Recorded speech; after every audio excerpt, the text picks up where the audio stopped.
What is up, my buttery biscuits? So in today's video, this one, I feel like, okay, this is part of me being a non-biased drama channel, is that even though I like somebody and even though I may feel a certain way towards them, it's all about me being not biased. So as you guys can tell, obviously, by the title of the video today, we're going to be talking about Jeffree Star's Contaminated Conspiracy Collection. There's broken glosses, there is hair in multiple palettes, hair or fibers, I don't really know. We'll obviously discuss that in the video, as well as there are broken, wait, did I say broken glosses? There's bumpy lip balms, broken glosses, and contaminated palettes. Okay, that's what it is. So you guys, we're gonna talk about that today. If you guys are new here, I just feel like, oh my god, this video is gonna get so much hate. But look, you guys, I know that the Jeffree stans come hard, but if you're part of a drama channel, you know, if you're gonna be talking about things, if this was anybody else, all of the drama channels would be talking about it. But I feel like with Jeffree, everyone's just a little bit scared, and I feel like, you know what, I completely understand. I completely understand, because the Jeffree stans, they be coming hard, and it's just kind of like, you guys, take a chill pill, all right? It's like nothing out of hate, nothing out of maliciousness.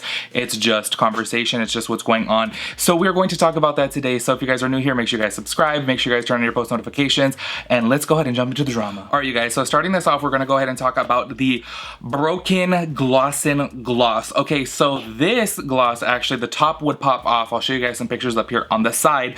Actually, the viewer's voice, Nick Snyder's, his actually broke as well too, so I believe there was not enough glue in there. I just want to let you guys know before we go into the whole, you know, things that are going on with this contamination and broken products and all this stuff, is that I know everybody is going to say, with a massive amount of orders that's going to happen, and you're absolutely right. Look, when you have a launch this huge, things are going to go wrong. And like I told you guys in my Jacqueline video before too, it's just, how do you keep control over every single product? They reportedly sold 1.1 million pellets combined between the conspiracy and the controversy. So when you have that massive amount of numbers, things are obviously going to go wrong. It is normal, but we're discussing it because if this was anybody else, like I said in the intro, we would be talking about it. So the glosses are broke. I do think that the whole thing that sucks about this is that they are out of stock, out of every item. So if you have a broken item, at this point, you're just gonna have to get a refund, and I think that sucks, because I'm the type of person that I'm like, oh, if I fall in love with the product, I want the product. I don't want a refund. Like, I put my money on it, and as soon as I use that product and I love it, it needs to stay with me. You know what I'm saying? I'm that type of person, especially with lip products. I don't know why, like, I literally always have on lip balm or lip conditioner or just something for my lips, so I could feel with that product, I would get irritated that I'm like, I don't want a refund, I want a new product.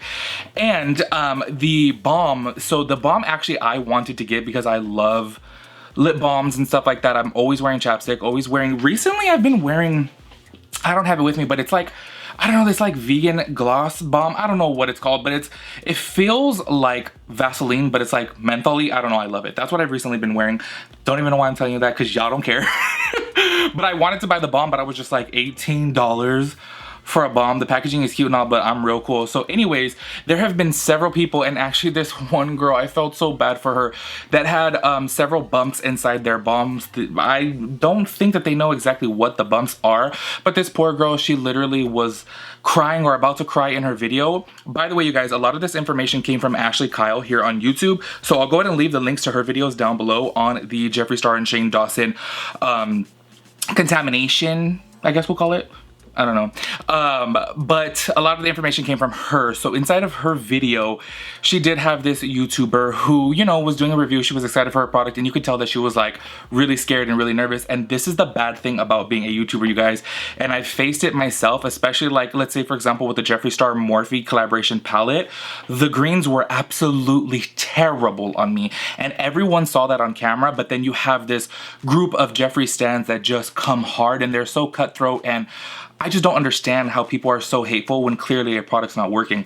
If a product is not working, it is nothing against the brand owner at all. It's nothing out of maliciousness. It's nothing to, you know, try to like backstab the owner. No, it's just the product doesn't work, and it doesn't matter who it is, and we should hold all products to the same standard, no matter who the owner is. So I do think that, you know, if you're in her position and you're talking bad about a product, you're gonna be a little nervous, a little scared, because the stands come hard, and I think that's ridiculous. I think people need to calm down. If a product doesn't work well, it should be reported, because buyers need to know that. And you guys, most importantly, like me as a future brand owner, I want to know the same thing. I want to be able to say, okay, we need some quality control, some things need to be done. It needs to be reported. It's like that simple. So the biggest thing about this, you guys, is the conspiracy palette. I actually have the conspiracy palette, and I was looking over every little thing. A lot of people were saying the more that they use it, then it would come out.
Come out. As you guys know, I only use this once, which, by the way, you guys, I do have a giveaway going of this. I'll leave this link down below too, so that way you guys can go enter the giveaway. It ends on Monday, November 25th. I'm giving away a brand new conspiracy palette. Hopefully that one doesn't have hairs or fibers in it, but mine doesn't. Mine is actually perfectly fine. Obviously, I know some people were kind of like using their brushes and using their fingers and stuff like that, and then the more you use it, the more the fibers were coming out.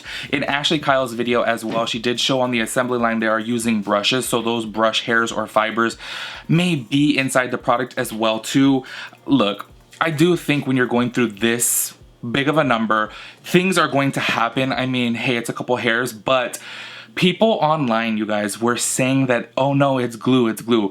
You guys, I have literally been there on an assembly line when they're pressing eyeshadows. I've been in the actual lab room when they're pressing shadows.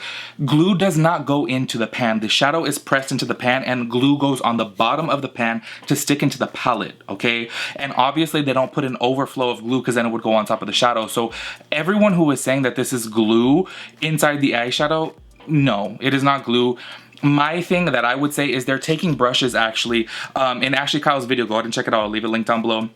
They're using a brush that has white fibers like this, or white hairs, and they're dusting off, you know, the excess product and stuff like that. So maybe those hairs did go inside the palettes, which, hey, things happen, it's no biggie. I do want to note this though, because there is a YouTuber also, I recently just followed her on Twitter, Spill Sesh, okay?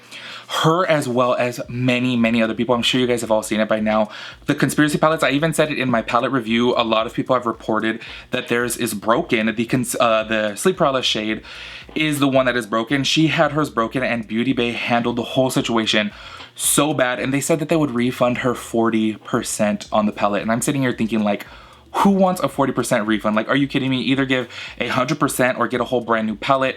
And I think in this situation, I want to ask your guys' opinion. Everyone is saying, you know what? They sold out, that's it. But other people are saying they should have left a certain amount to the side just in case for issues. In my personal opinion, I will say I would like them to have some on the side. But at the same time too, if you order a million, you order a million, you want to sell those million, you get me? You're not going to order a million and like, I don't know, 10,000 just to have on the side just in case they have any issues. Maybe you're not thinking about that, but I do think that, I'm gonna be honest with you guys, me seeing this, it opened up my eyes, and I feel like as a future brand owner, I will say, you know what?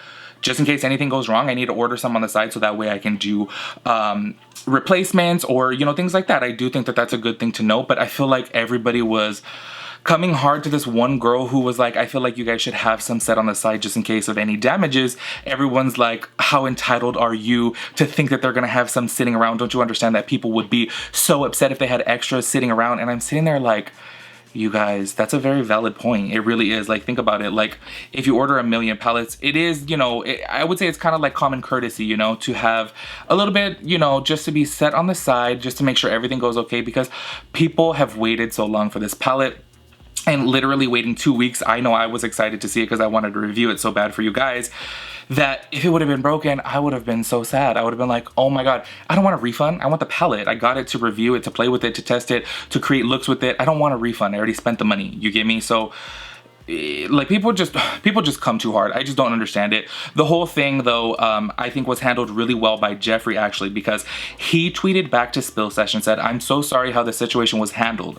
That does not reflect our company's personal policies. We are handling this internally, but in the meantime, please direct message me so I can send you a new palette right now myself. I think that that is great ownership, you know, of the problem. I think that he is handling the situation great. Like, I feel like that's way better than Jaclyn Hill would have been handling the situation. Like, I recently saw some emails actually that when the whole lipstick thing was going on, her customer service had literally told their customers that they need to exfoliate their lips, and that's what's wrong with the lipsticks. And I'm sitting there like, if there is stuff inside the lipstick, what does that have to do with somebody exfoliating their lips? Like, it's not sitting on the top layer, it's inside the lipstick. That has nothing to do with exfoliation of the lips. To me, I'm just like, get it together, you guys. But obviously Jaclyn and Jeffree, I feel like, are on different levels. I feel like he's handling the situation really, really well. So obviously, you guys, I will let you guys know the more that I use my palette, I'll let you guys know if I see any hairs in there. But another thing that I do want to know is, you guys, I feel like so many times, like, not even just for Jeffree, but other brands as well too, I feel like I saw this with Jaclyn. People want to defend so bad, but actually take a look at the facts. And so many people were commenting on these people's videos like, no, the hairs are on the side, the hairs are on the side, and literally they pull the hairs and all the pigment starts lifting up. And I'm like, you see, everyone just wants to defend so bad, and it's like, you guys, like, it's just not cool to like sit here and get so defensive that you start bashing somebody else. If there's something contaminated or, you know, something wrong with the palette, things happen, okay? Things happen. If somebody is reporting it, they're not bashing the person, they're not hating on the person.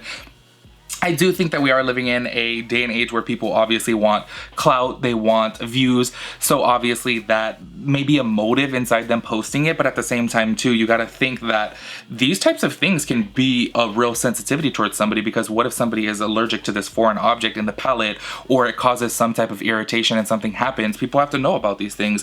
I really think that no matter what, obviously, no matter what the brand is, people are going to put it on blast. But I think when it comes to somebody like Jeffree, people want to get so defensive, and it's just like, you guys, take a chill pill and just realize that I truly do think that Jeffree will handle the situation appropriately. I feel like he's shown really good leadership of his brand, and I've seen that anytime something's wrong with his products, he's tweeting back to people and giving them a new one, sending them a new one personally, and they end up tweeting back and saying, I got my palette, thank you so much, Jeffree, for making this right, blah, blah, blah. And I think that's the way that you handle things. So I do think that he will handle this appropriately, in my personal opinion, but I will say, the facts are there, and the facts are there is some sort of, I don't know necessarily if contamination is the right word, but there is some type of foreign object going on in the palettes.